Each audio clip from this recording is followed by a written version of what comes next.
Welcome to the Dental Health Summit. I'm today in Austria speaking with Lysa Farmer. Welcome. And I visited a seminar, was like a 4-day seminar all about teeth. This is like almost 6 years ago. Yeah, long time. And this was very, very interesting. And I want, today we have questions for Lysa. All these energetic backgrounds regarding with the teeth. And Lysa, beforehand, I was talking Lysa, how can you be introduced? And you just do a lot, so much. So maybe you have some a little bit of introduction, what your work is and how you came to work in the dental health field. Okay. My name is Lysa Farmer, and I was born in San Francisco and grew up in the U.S. until I was 17, and then I became an exchange student and made my path to Europe and love living here, and so I'm here most of the year and still go back and do a lot of work in the U.S., but basically Austria, Germany, Switzerland, Northern Tyrolia, where the German-speaking countries are. That's where I have my client base here, and have been living and working now since 1976, so for a very long time. And I've had a focus on teeth for quite a while, already since 2007, 2008, and that stems from being a high-performance coach, stems from being trained to also work with clairvoyancy. So for all of you out there, you get to see a whole mixture of profiles coming together now because I'm a serial entrepreneur. I've also created a certification process for alternative healers and business people to use their stomach intelligence or their clairvoyancy to be able to go in and work out what the real issues are somebody's having instead of just constantly looking at symptoms.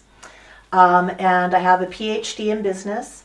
I also went into the German health system and have what they call a Heilpraktikerin für Psychotherapie. So I have psychology background as well that comes together here. And I've also been very big in music and sound therapy and sound healing processes already since the beginning of the 2000s.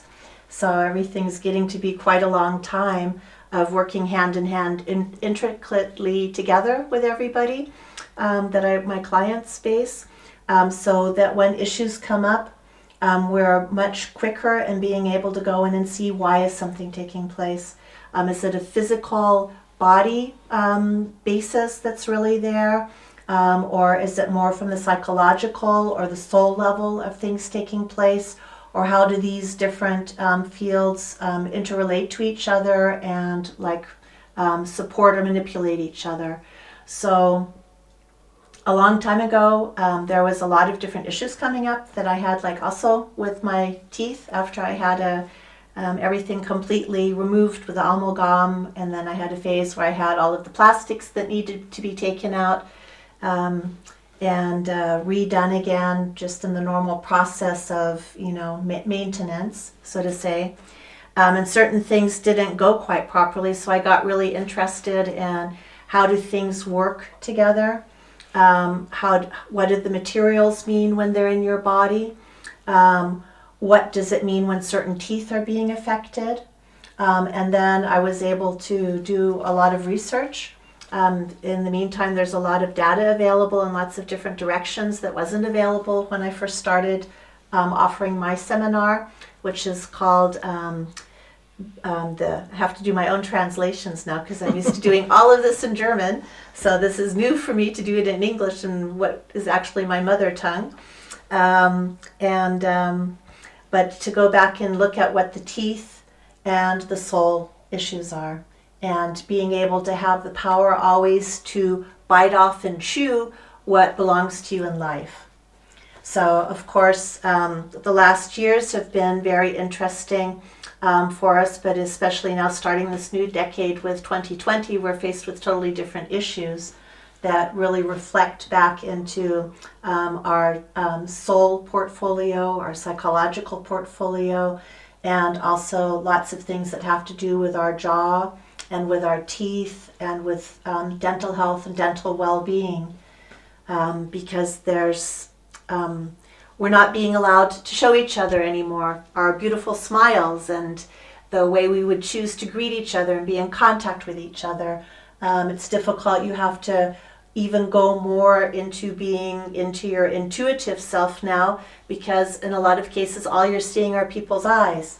And there's cultural aspects where it's a total no-no to look at somebody directly in the eyes. So we're learning to be receptive in different ways, but there's a lot of issues coming up now where people are really feeling the stress in their teeth from clenching their jaws, not being able to show their anger, to snarl at people or to bite things off. So all of the work I've done like the last 15 years is this year also becoming immense again, to help people see where the disturbances are and what they can do on the physical level, on the emotional and psychological levels, and also then on the mental fields, but also on the soul level, to kind of like allow themselves to be healthy again. So that's a little bit about me. And one of the things I do is also I work a lot with the sound healing with the certification process that's called our sound vibrational medicine. And one of the big key things that I teach in that certification process is also working with the teeth.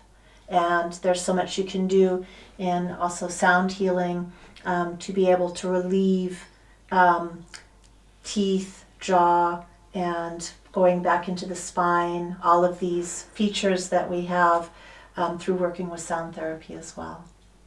Well, it's a beautiful, like years ago, we recorded one sound healing session, and we will show that. We will make it available.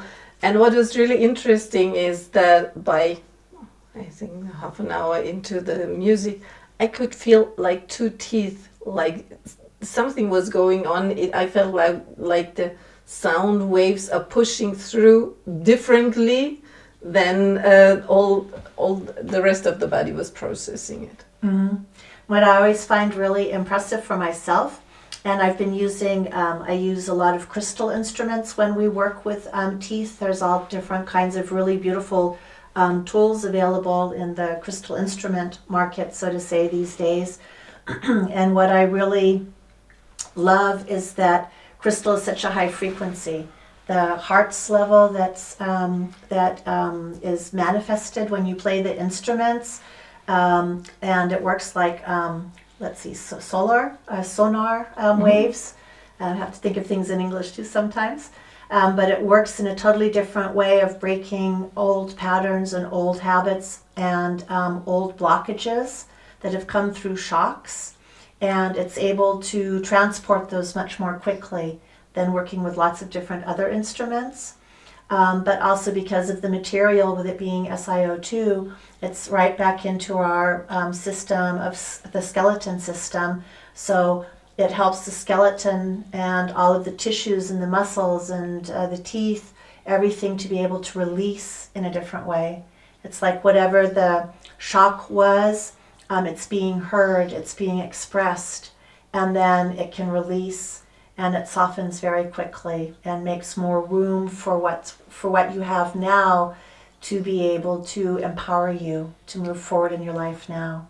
And what I love about sound also is that you can also do that with like manual therapy, people who do osteopathic or craniosacral or shiatsu. There's all different kinds of methods available. Rafferty with his system. But what I love about the sound is in a totally different way. Like if you have a tooth and it's had maybe a root canal, and then it has, you know, something that's put in there to make it stable, and then it has a filling, or maybe it has a crown on it, and then you have the glue that needs to be used to hold it together, and you have all of these different components that are there. And if they don't learn to assimilate together, they're always a potential problem place. So working with sound, it enables all of these different elements to find their level of beingness. Sounds kind of maybe very esoteric, but there's lots of different studies out there now, how the waves and things like that work together to integrate. So what I think is really special and important is to support people.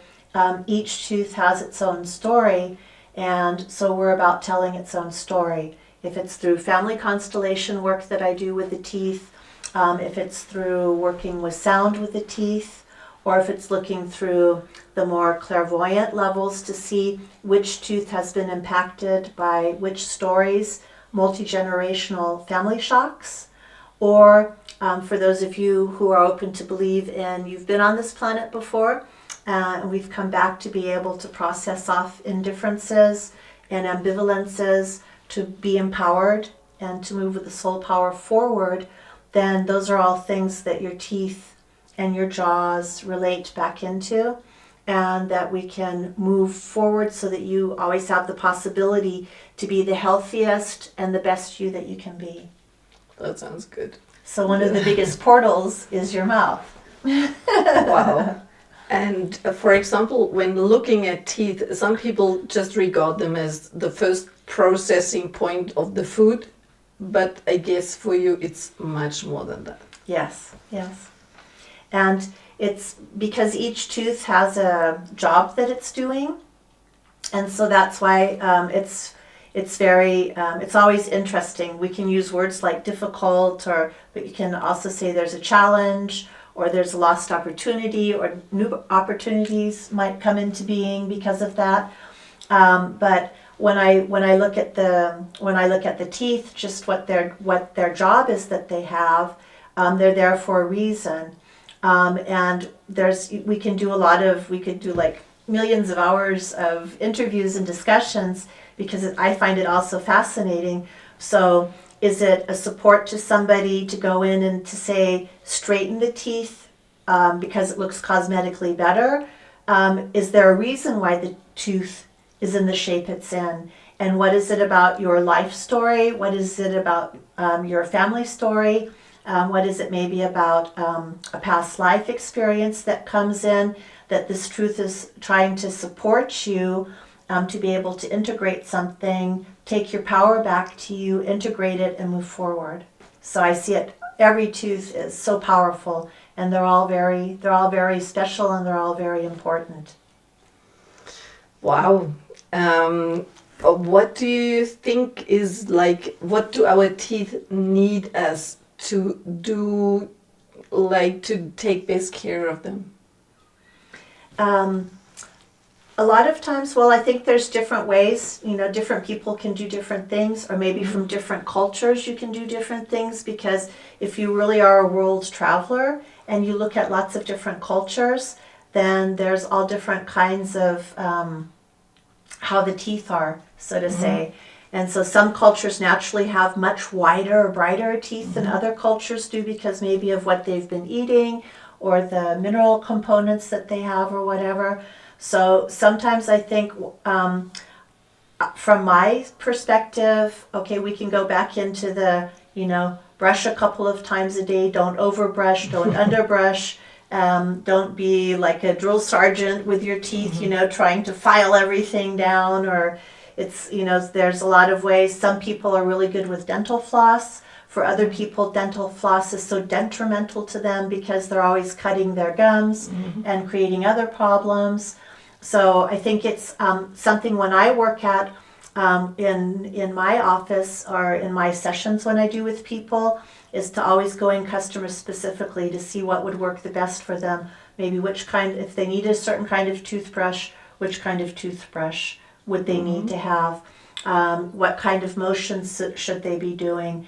Which kind of toothpaste might work, or etheric oils might work the best for them? How does it work on their total system? Because everything we put into the mouth goes into the gums, goes into the tongue, and we immediately have it in our lymph system, we have it going into our body. If it's something that's not so good, then the fatty tissue is trying to protect us and, keeps it until it can release it in a certain way. Sound therapy can help to release those kind of depots. It's always very interesting to watch that. Was part of the experience you had, I think, a couple of years ago when we did the music thing, was all of a sudden you felt something go and out of there. So, but to me also, to what I love doing with my teeth is I greet each tooth every day.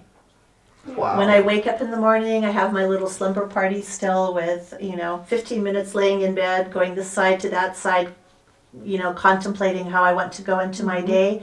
And each tooth is important to me because each tooth is a resource. So I want to say thank you for them being there. Especially like if you grind your teeth at night, it's really important to thank your teeth because they've been helping you try to solve a problem or get consciousness about something.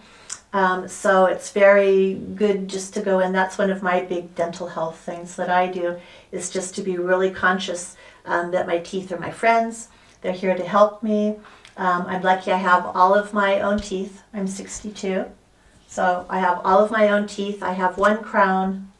I have fillings, but the fillings came from when I was a youngster, back in the old days. And a lot of that was old past life things that happened with traumas. I've been able to work through all of that and work with that.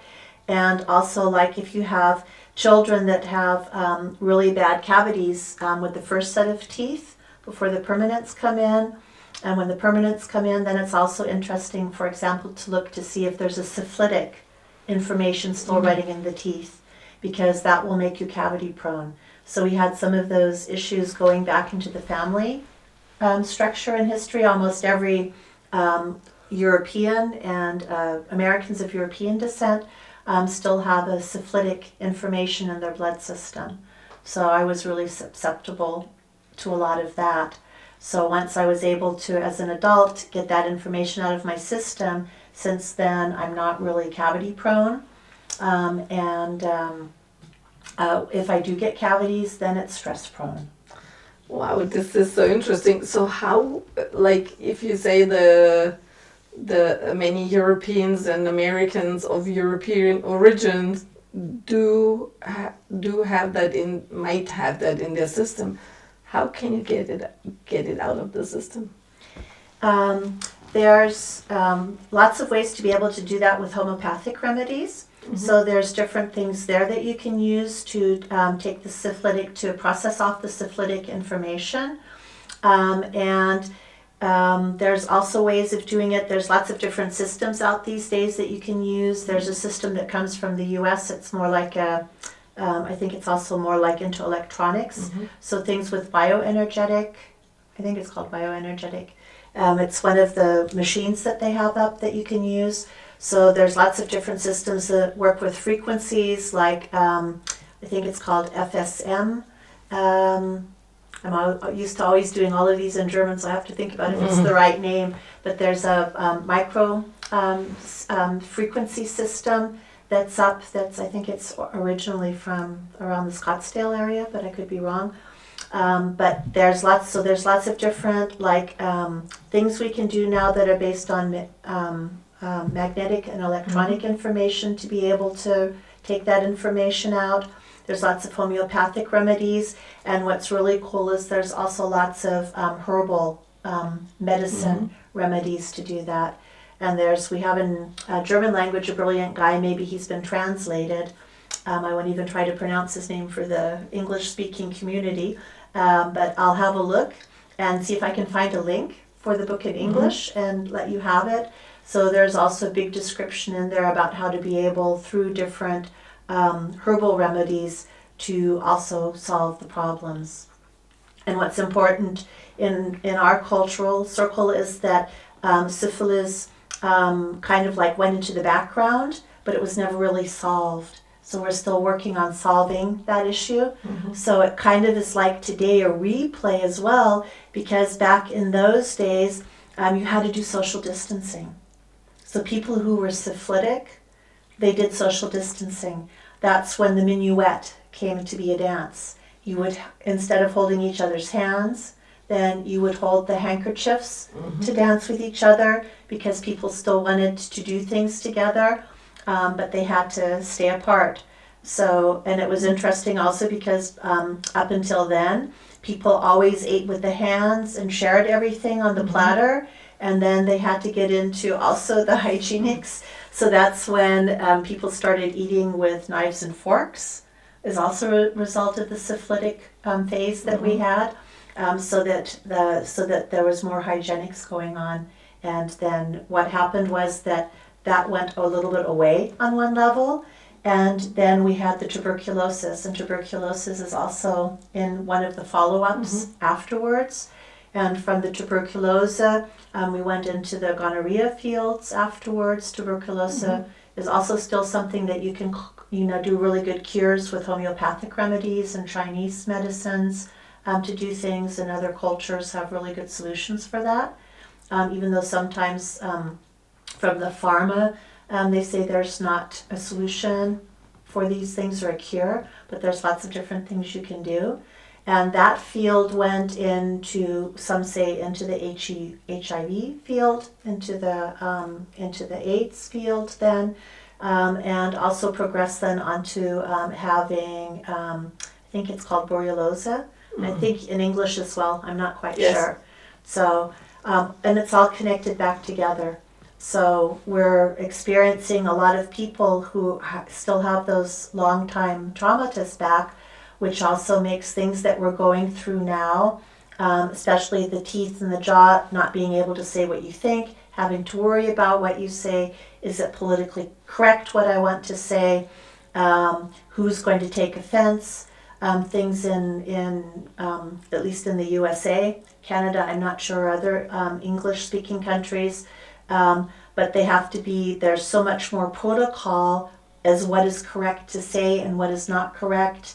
And if you get a citation for saying something you might not have meant that way, but it's no longer politically correct to do that. So there's a lot more stress, and every time you have to reflect on, am I allowed? Then you're swallowing something. You have to keep it locked down afterwards. So that's why a lot more people have grinding of the teeth now than they used to, because there's been also a loss of freedom of expression, which especially in a lot of the Anglo-Saxon countries is a very, very important freedom and right to have, is to be able to say what you think, and your teeth are there also to support you. They're a resource of who you are and why you're here. So if you have to keep, pretending, don't say it, can't say it, then your teeth are always trying to work out. It can make them loose. It can make you have more cavities. It can make you have to have more caps on your teeth because they might be more prone to having little breaks or cracks. Because you're always having to clamp down. Wow. So, this is one portion where I think somehow you can say that society molds people into not saying what they really feel. I think this has been developing for quite a while now. Maybe one of the lies on this planet was that it was different at a different point in time. I'm trying to work that one out the last 2 years with lots of things that are going on. But basically for most of us, because we perceive, all of us that are going to be watching this conference, we perceive we have a constitution, or we perceive we have humanitarian rights. And so one of the humanitarian rights is to be able to have, they call them 7 basic rights to life. And one of them is the freedom of expression, the freedom to choose your place where you want to live, who you want to be in touch with, so how you want to use your sexual life. And there's different things that fit into these basic primitive primary rights to being alive on this planet. So now a lot of people feel that per the last years, these freedoms and these rights have been diminished and are being taken away. And now we have a whole beginning of a new decade where every country on this planet has experienced some level of censorship, if you want to call it that. You can also say, and that also has an effect on the teeth, and wearing the mask has an effect on the teeth. How much air is going to your teeth. How do people do their hygienic things afterwards, after wearing the mask for the whole day? So we have to totally rethink also how we do dental hygiene or strengthening our teeth, so to say, and the time quality that we have now, because we're playing a whole different new scenario that I don't think, at the beginning of January, nobody would have thought it was possible for us to have moved to where we are now. There's lots of opportunities, there's lots of possibilities, but also a lot of different materials that are used in the teeth because the metallic bases that are in it. For example, for the people who still have quicksilver amalgam fillings with the copper, then it means you move one step forward and 2 steps back. Oh, that might be very interesting. So those are things we have to take in and to have, okay, so you have that basis anyway, and what happens when you have to wear a mask on top of that? That's also, it's supposed to be a protection, but it's also prohibiting something else from taking place. So to me, it's very exciting. It's maybe not the best word, but it's challenging. It's very interesting to see how this new quality that we've been dealing with now for most people now since February at some stage, how it's going to affect the teeth and what the soul positioning of the teeth is, because it's all about our life. The teeth are there to help us always express why we're here. The top jaw is here so that we can bring in the higher spiritual level energy of what we believe maybe God, or what we believe higher being is, or what we believe truth is. There's lots of different ways to experience that, hopefully politically correct for everybody. But it's all about here, manifesting these higher levels of spiritual enlightenment that want to be brought onto the physical plane. So we have all of this energy coming through that's moving to the top jaw and wants to be, once again, has its transformer tooth, so to say, to help move it down and give it then to the lower jaw. And the lower case teeth are there so that we bring things into the material world. How do we bring that, make it manifest? All of the ideas, all of the qualities, all of the potential that we have, the traits that we have, how do we bring those and live that authentically and genuinely? And that's what our teeth are there for, and the jaws are there to help us be able to do that. So watching the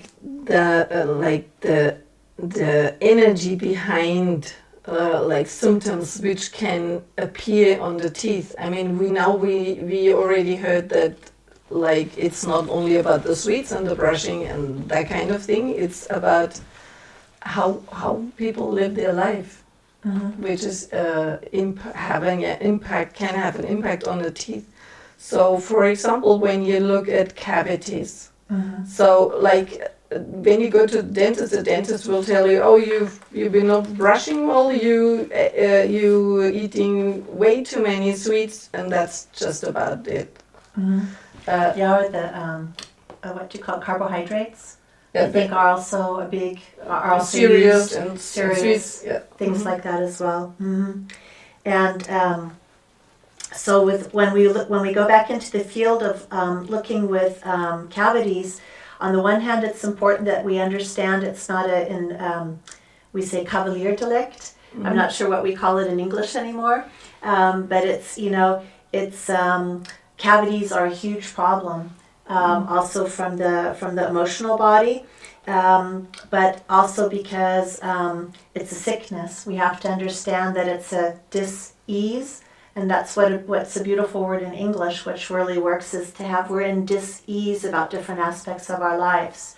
So a lot of times when we go through and we look at the cavities, cavities tell us quite a lot about how much are we in trust.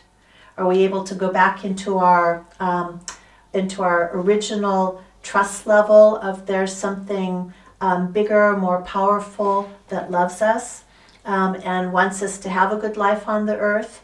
Or do we always believe life is out to get us? So also sometimes cavities have also a way of this being into like a persecution syndrome of being overwhelmed, overworked in this direction. And cavities also mean that you're making really rotten compromise. So you're always going in and you're not, sometimes you have to bring things together. There's a difference between integration and making really bad compromises that then end up being lose-lose for everybody.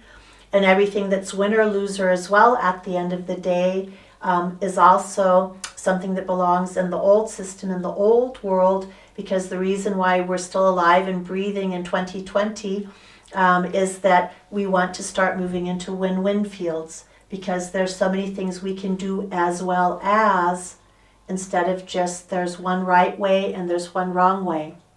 So cavities also have a lot of times, if there's a lot of problems with them, then it also means that you're always being blocked and you're having to do something always somebody else's way.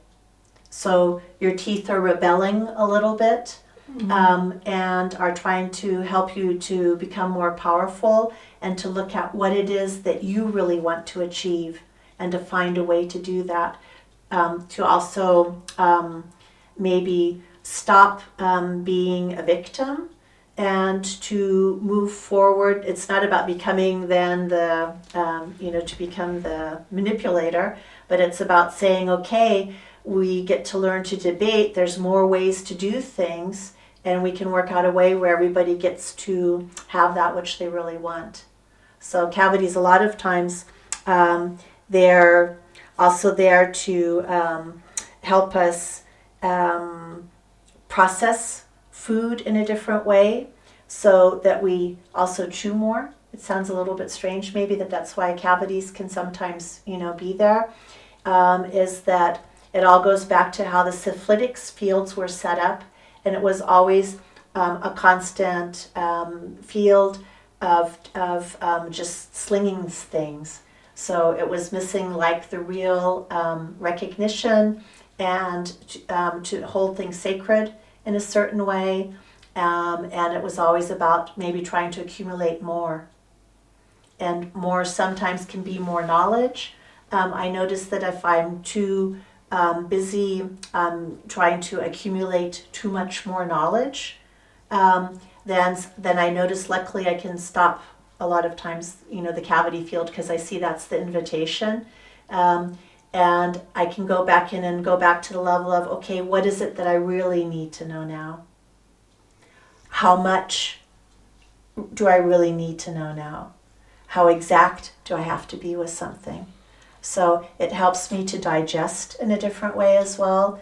And also when a lot of times when people have cavities, it's because the digestive system is not being able to process things off in a good way as well. And that's more your level of expertise than mine. That's a good point. So, like cavities, they're on one level a very big issue. So what about inflammation? Because sometimes there is a cavity which is really going deep, but sometimes it is a tooth which looks completely good, and then there is this inflammation. Mm-hmm. And like, for example, if we would say, okay, this is the food or the brushing, then is always the question, why this tooth? Mm-hmm. Why this one and not the one next to it? Yeah. And that's the interesting thing. And I mean, what's really neat is that, up on the internet, There's lots of different really good tables and charts you can print off now that show how the teeth relate back to also to certain issues. But I also have my Tooth and Soul seminar that I do and can also do online in English language for people who are interested. But it's also really spectacular to go back in because those charts are available now, and you can call them up and you can see, okay, which meridian is it on, which organs are attached to that tooth. Is the organ having a problem because the tooth is having a malfunction, or is the tooth having the malfunction because there's something wrong on an inner plane that needs to be taken care of? On top of that, it's looking at it again to say, to go back in and then to say, okay, and what's the psychological feeling to that, and what's then the soul level to that tooth. And for example, the teeth in the European system, how we count, they're called the six. So in each quadrant we have a tooth numbered 1 to 7, and then we have so we just call them the six in our European system. And in the U.S. and a lot of the Anglo-Saxon systems, then they start counting on the right hand backside. So your wisdom tooth, if you have it or not, makes no difference. That would be your number 1. And then in the system you count around and go over to 16, and then you start from the bottom and go back across so that you end up with the 32. And so what we have then is so the sixers in back into the U.S. North American systems are the third tooth from the back, on the third tooth from, the second tooth from the back. So we have the 3, the 30, the 14, and the 19 in the U.S. system that are going to have issues about where's my place. So they might be more cavity prone. They might chip, break, or crack now a little bit more than usual. Because for a lot of people, they were in a lockdown or a shutdown. They don't know or feel where their place is anymore. Their jobs may be evaporated. They have to do a career change. They have to work out where their new space in life is going to be. It could be you had to work out with everybody being having to stay in the house maybe for long periods of time. In some countries, they weren't even allowed outside. They could just go to the supermarket and back. They had problems walking the dogs. They weren't really allowed outside. And, for months on end, everybody was stuck. And especially North American family structures, everybody's out doing stuff. You have after-school activities. You have all kinds of special things going on. Everybody's really active. So even if people are at home, it's a different thing now where everybody's forced to stay at home. And then you have to go through and work out whose place is where. Just because it's my room, is that where I feel the most comfortable? Can I be the most productive there? So I think there's lots of things that are, for a lot of people, at least my clients here, the six teeth or the 3, 30, the 14 and the 19, they have problems with those right now because a lot of people say, where should I be going? Where's my place in the future? That's so interesting. I mean, this is just right now the level where many people are, they're asking, where is the place, where is the way? Yeah. And so it's, for me, because I also do the also high performance coaching or high potential coaching, and I see that with people as well, is they have to, in the coaching process now too, the teeth are also giving us signs and symbols of some of the answers, but it's also really about going back in. We all have to redefine now where it is that we really want to be going with our lives, and what do we believe, who do we believe. And I'm not saying now one thing is right and one thing is wrong, but everybody has to work that out for themselves, and then they have to be able to integrate that into their system. And a lot of that happens by how do I chew things, how do I digest things, how do I chew information, how do I digest information. So it's really true. It's really about it's a spiritual phase that we had also through some of the astrological constellations that we've been having the last 2 years. So it's really about moving out of old systems that lock us into always having to be repetitive, so that we're losing our creative energy in lots of ways. Or people have chosen job opportunities because they have the feeling it's going to provide the best for them, but they've kind of like sold their souls to do that. And now that everything like stopped in lots of places, they go back in. They're really tired. They had to sleep a lot. There was a lot of grinding of the teeth again because they were trying to process things off that way. It was easier to do it at the subconscious level during the sleep phase than really paying attention and trying to work out consciously, okay, what needs to stop and what needs to move forward, and how am I going to move forward? Wow. Can I just ask you a few more backgrounds to like the common common issues? Like one is like Tartar buildup, which is like for many people, they have to go like twice a year for their cleanups and have the tartar scraped away. Mm-hmm. It's really interesting because it was a good pick out of the air for our next topic, so to say, after what we just talked about, because tartar actually has to do with being in contact with your basis or with your base self. So people who tend to have a lot of tartar buildup, they've lost contact with themselves. So there's like something standing between them and who they really are. So it also has to do with, let's see, I have to look at my little note of lists here. It's helpful sometimes to get the wording in right. So what tartar buildup also does is people are like hiding themselves. So there's also like, you have the teeth, which would be like one protection level. And then you also have the tartar buildup behind, which is like building up a little like stone wall, also to try to be a protection. So it can also be, the stone wall can be, am I allowed to say something? How am I allowed to say it? How am I allowed to express it? And for a lot of people it is, I have no idea anymore what it is that I really want to say. I don't feel anymore what I really want to communicate. Or if I do, nobody's going to hear it or perceive it the way I want to have it said. So the tartar buildup in this way is also people trying to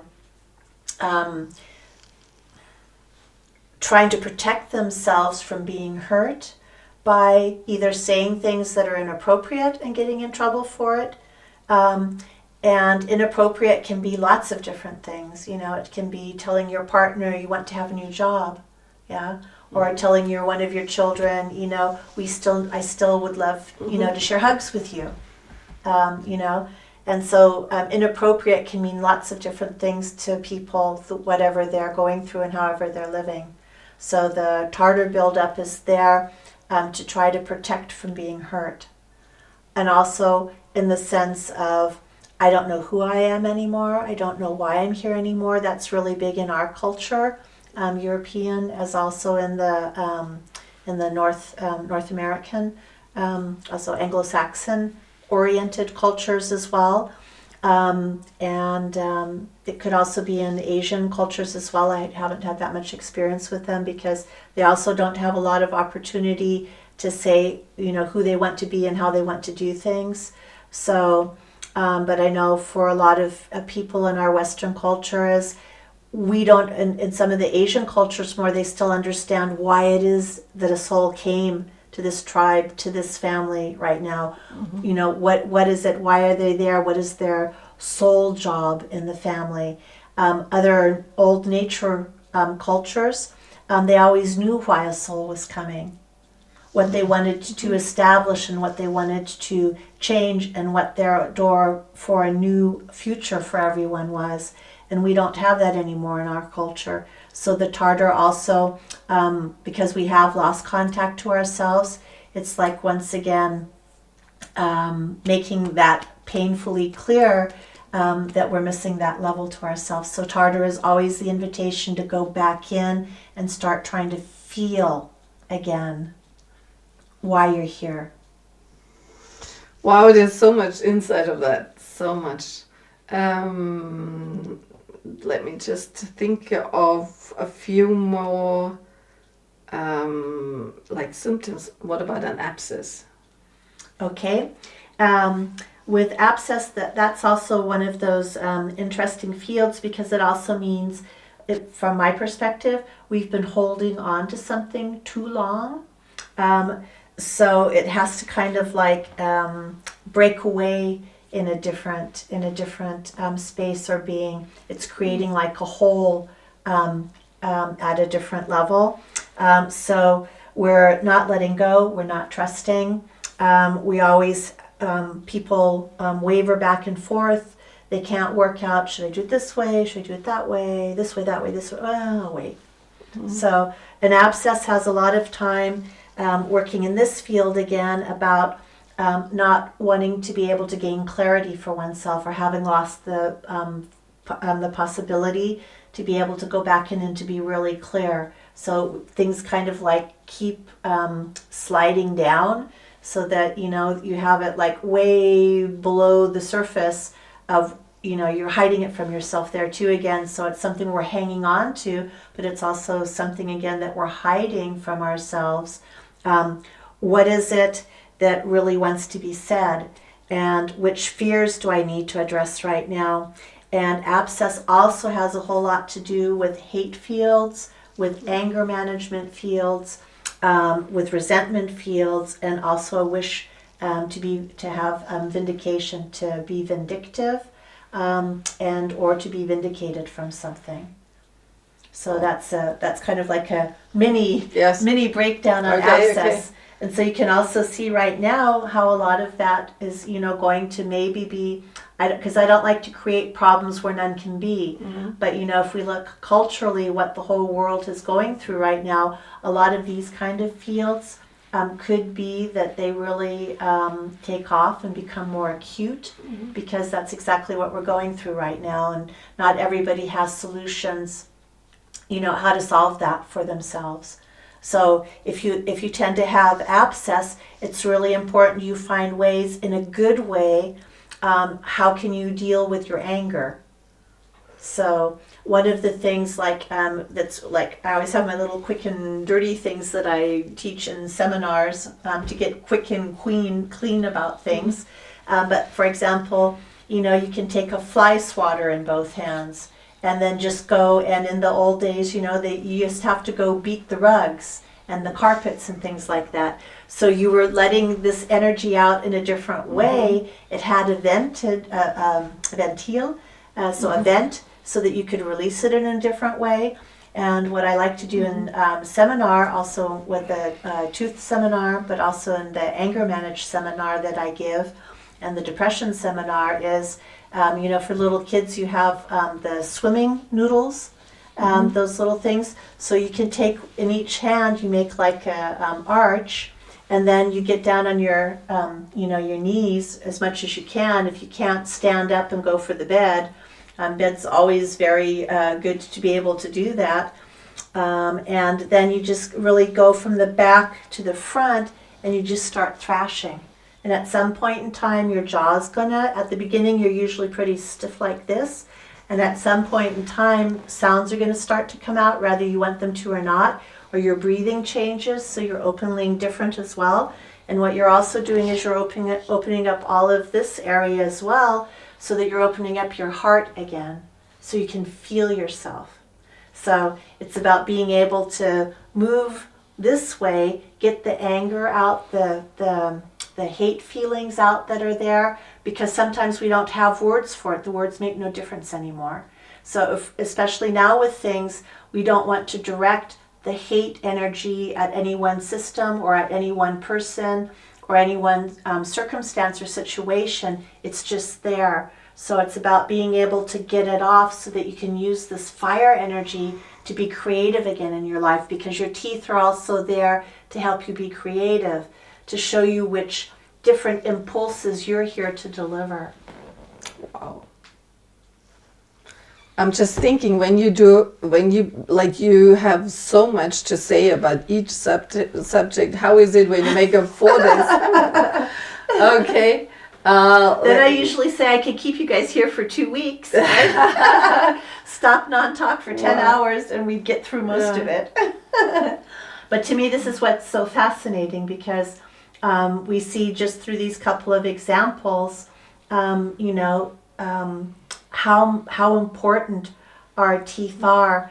And it's really important because most of us have either, had to, we say when you consciously sell your soul, and we've bought into a Hollywood smile. Why is that attractive? That's a brainwash that we have as well, that the teeth have to be bleached. It's destructive. Your tooth has a protective shield there. Teeth have a different coloring depending upon what you've experienced in life. A lot of times I really love, it sounds really kind of dumb, but I love watching like America's Got Talent or Britain's Got Talent, or these programs. If you see the really good singers, they don't have these little perfect teeth. They go in and get the perfect teeth jobs done if it's like going to be like this huge career. But when you look at the ones who are really the stars, who like win and get to move on to the next level, look at their teeth, look at their mouth. It's like, yes, those are real people, real teeth. They're telling a story. They're showing us something, So it's not about feeling bad if you've gone out and had all of your teeth capped to have the Hollywood look. But, you're hiding something from yourself. So you have to go back in. It might be more work for you to be able to go back in and work out exactly what it is, what you have to say, and why you want to be here, and where you need to be, because you already have a false, artificial level of information surrounding your true being. Doesn't mean you can't do it. It could mean it just is going to take more effort to do that. Wow.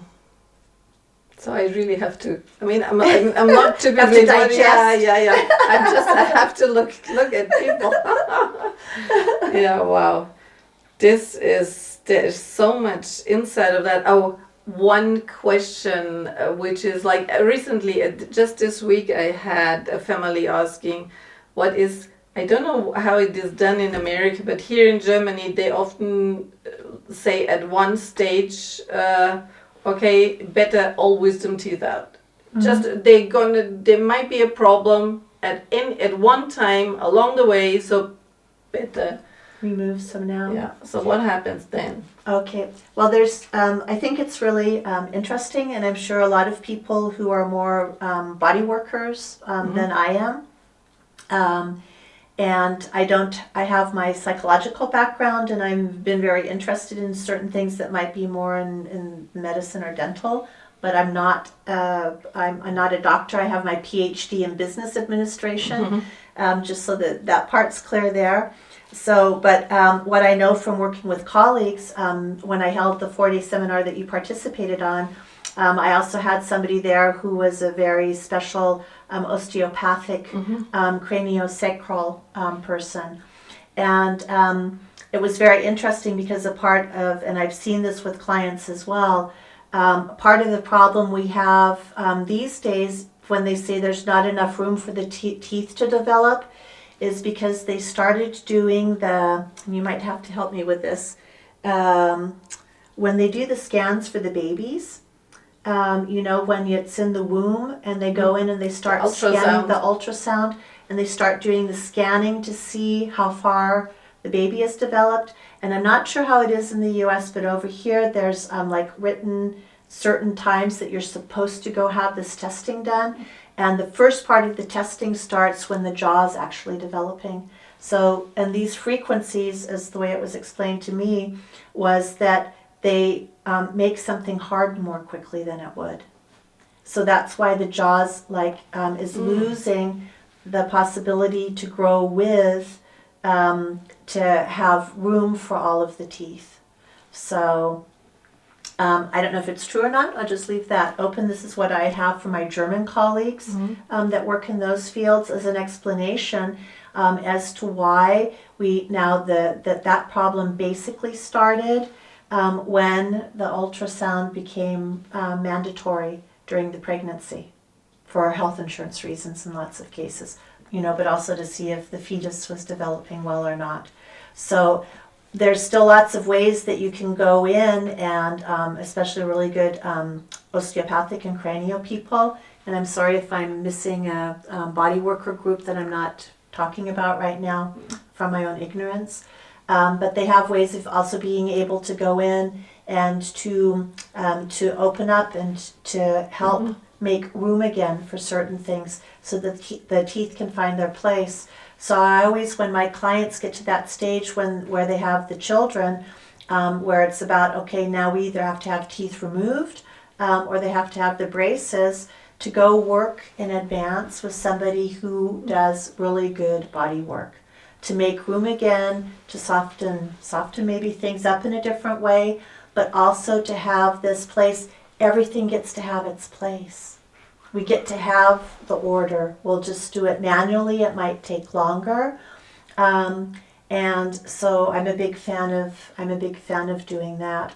So, and sometimes, and that's the part that, like when I do my seminar, for people who are interested in this, for a lot of people it would be like way out in left field, or what they call woo-woo. So sometimes when you go back into the old energetic fields, if you believe in past life or in family systems, it doesn't always have to be a past life. If you're living in a family system where like they had their teeth pulled in the Second World War to get to the gold, then it could be that exactly there's always this like phantom pain, or this the cavities can go there, or abscess or something like that, because there's so much shock and trauma attached to things like that. And at the same time, back in the good old days when we were still working really in more magical fields, as they would say, or lots of rituals, and it might be interesting for the US public, they'll go, oh, these Europeans. But in lots of cultures, they pulled certain teeth, especially the incisors, because those were supposed to give you protection. So if you were like in a shamanic field or a healing capacity, and you had incisors from somebody, they were there, you would wear them, they were there to protect you from evil spirits or evil eye or other things happening. So if you go back and read into the, I won't think of the word now in English, of what you call anthropology, when you look at old cultures and things like that, that's all things you can find where they have documented. I have in my seminar documentation from all kinds of different, like often the islands over towards Asia and stuff, the rituals they used to do. So somebody who was beautiful had the teeth filed down in a certain way. So teeth have always been, or a tooth got pulled and another gold tooth or silver tooth or some kind of other precious jewel got put in place of it. So we've always had like rituals with teeth. So, and sometimes it could be when teeth need to be removed. It can also be old magical fields that are still open, where somebody believes they have no right, they still have no feeling that the magic's been resolved, and they still, if those teeth might exist, we always bring in soul components. We don't do 100% reconfiguration the same way as we've done in other lives. We always bring in new soul components there, but it could be a part of us just goes in resonancy to certain old things. And for example, you can go and look on things in Google and YouTube, but there's a singer, she was very popular in the US, I think she called herself Kaisha, and she used to collect from her fans teeth and made jewelry from them. So there's a lot of people who, because they have an idol, and she had it's a little bit maybe too way off base, to talk about that in any detail now, but you can go in and Google it. She used to go in and she would make jewelry out of these teeth. So her fans would send her teeth, their baby teeth or other teeth, and thought it was great. Their idol had access to their teeth. But also our teeth are also like a DNA imprint. You know, all of the information is also in our teeth. So we're giving your fingerprint or your signature or your iris scan to somebody. When you just give them your teeth that way, you're also giving them like a key back into your energetic system. So it's okay for me if a lot of people go, who is she? What did she just say? Do I have to believe this? It's all okay, but if you go back in and see how old cultures worked with this, you know, lots of their healers, lots of the shaman, they used to wear these things for protection. And in Austria, in one of the villages off behind Innsbruck, they still have what we call Fasching in German, which is a celebration before going into Lent. And it's all about different kinds of celebrations. So it's like Mardi Gras. Lots of people in the U.S. know Mardi Gras. But anyway, to be the prince of the Fasching parade means they have to have the incisors pulled. And it goes on a necklace that the one of the second mayors, so they have sometimes different offices than in the U.S. government structure, but one of the high government officials of that town, it gets put there because that's their privilege of becoming that year's Fasching's prince. So we see, and this still goes on. We're 2020, it still takes place, so it's not like we're always talking about way old rituals. And there's certain fields of job, which it could be from country to country different, but in some of the European fields, for example, the pilots have to have their wisdom teeth pulled, people going into the police have to have their wisdom teeth pulled, people who want to be professional soccer players have to have the wisdom teeth pulled. So there's all lots of really old ritual, because like our wisdom teeth are the ones who also give us the quality of being able to be enlightened in our all day, not to be in the wrong kind of obedience, and to it's about being able to discern what is right and what is wrong in a different level. So to lose your wisdom teeth that way, that's, you know, then there's still possibilities to be in, you know, to be in touch with that carnal information on different levels. You have to work with yourself energetically then, in a spiritual soul level sense. But at, you know, you're missing a certain level of resources, a certain level of information that would naturally be flowing into your system through the meridians and through other light portals, so to say, nadis that we're involved with, how our whole energy fields are built up. Whether you believe in those things or not, there's cultures that do. And so we're missing details of our life. Sometimes it could be that it's best that a tooth goes, and then we have clarity over it, then we can have closure. But then it's important we do like a little kind of ritual or celebration for ourselves to say, you know, thank you, tooth, for everything you've shown me. Thank you for everything we've carried in the family structure or in my soul patterning, that you've been supporting me to work through, to live through. Okay, I can have closure now. And then if you have a new tooth put in, there's lots of different, you know, theories, what's good, what's bad, what's ugly, what's helpful. But, you know, it's being able to say, okay, I'm being able to take that level now and I'm closing it off, and I can move back into a new soul perspective. And I can manifest something new now. It doesn't have to keep deteriorating. So one of the important things to me in seminars as well, every single tooth, yep. One of my big drums just popped, so that's what the teeth sound like too, you know, so when something goes through, like you experienced. But there's, you know, some teeth might say, You can work on me 2 or 3 times. You can rechange a filling 2 or 3 times, and then that's it. No more. Release me. Let me go, let me move on, so that you can have closure and move on too. So if you're working in alternative healing field, it's also really important, to be in touch kinesiology and things like that. You can go in and test as well. People who are clairvoyant can go in and read those fields. How often does it make sense to redo a tooth or to try to fix it? Or can you move into a different consciousness level? Maybe some of the stress will go away and it moves into healing itself. And sometimes it's about saying, okay, it's okay if you do have to pull it and take it out and move forward. So it's always, to me, a lot of times you can't do just like black or white. There's no one right way to do things. You have to always look at the context.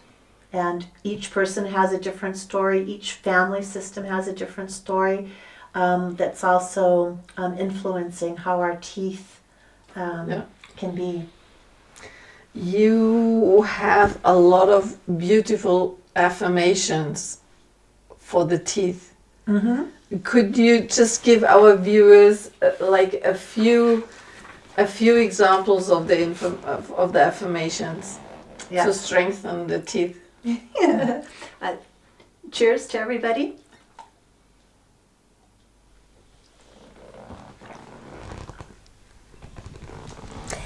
And working with affirmations is also one of the things I think that can be really helpful too. And it could be that it sounds maybe a little bit funny from the wording, but one of the things that can really help us also working with the teeth is sometimes when we work out that we've been identifying with like issues that are maybe finished or closed off, or when we want to take closure, then one of the nice things to say is I now remove my I identity. So in German we would say Ich Identität. Okay. So we always have an identity to things. So what you can do is say I'm removing my personal identification to this issue. So to shorten that, you can say I now remove, I now release my I identity. So I, the me, myself and I. So that we don't get it confused with the eyes. So in English, so I take this back to me, or I release it. So that's also helping to give me a clean state for my consciousness. And then to work with the affirmations can be very supportive. So what we can maybe do is just to have a little bit of fun, because I'm always in for being spontaneous procedures. Yes. So how about I have 22 affirmations on my list. A number between 1 and 22. What do you think is appropriate for the people who are going to be watching? Oh, wow. Our conference. Can I choose 2? Yep, we'll do them one after each other. I'll give you a couple more, but just start with one. Okay, number 2. Okay, so my second affirmation on my list is, so just a second, I have to translate myself. So, I recognize my valuable content that I as a person represent. Beautiful. Yes. Fits so well to what we're doing. And then the second part of the affirmation is, I now open my heart and follow it to share this being valuable or to share this value with others. Yeah. Good job. and the number 12? Okay. The number 12 is, I am proud of my courageous, powerful self-development. That's empowering. Yeah. And I think it's important too, because a lot of people have lost being proud. We were moving into changing things in a different way, culturally, internationally, things were really moving closer again. So every time the human race, humanity starts to move closer together, it's very interesting. We don't want to be into, phases about them and us, but maybe certain fields exist like that. But every time this really coming together again and moving on to a different level of co-creation with each other, then we get the syphilis. So you have to be afraid of everybody, no touch, social distancing. Then you go through the gonorrhea phase. Then you go through the tuberculosis, where people had to be locked away and were quarantined. So, quarantine, we've been there, done it. This was, much friendlier this time with what we experienced, but it's still the same field. So then again, fear of being, contracting it. So again, people got separated and went away. Then everything was moving closer together again. Then we had the HIV scare. Then things started to move closer together again. Then we went into the borreliosis field. Then things started to move closer together again. Then we had Ebola, or the SARS thing going on. So, and right now again, so now we have the COVID-19.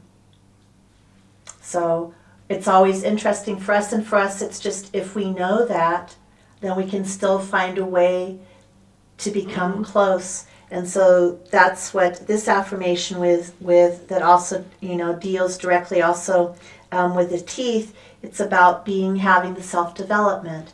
I'm proud that I'm willing to self-develop and to self-actualize, and not to let anybody take that from me. Oh, wow. Do you have another number you would like? The 16. The 16. I knew you were still. It was kind of like just there. So, this is a really nice one. So it's a good rounding up for everything we've been doing and saying. I am going to be welcomed in love in this life. Wow. Wow. Ooh, nice. Beautiful. Well, Lysa, thank you so much. So this is like so much view behind the scenes, behind of like the unknown field, which is behind the physical. And thank you so much for your wonderful work, and like the affirmations, they're just wonderful. Yeah, super job picking them out. And thank you so much for giving me the chance to do things in my mother language again, and to interface with new exciting people. And I wish you so much success for everything you're sharing with the world. Perfect. Thank you so much. And we will blend the crystal healing session. We will blend it together with the interview. That's cool. That's really nice, because that was so much fun to do as well. So thank you. So thank you very much. You're in for a treat. Thank you. Bye-bye. Bye.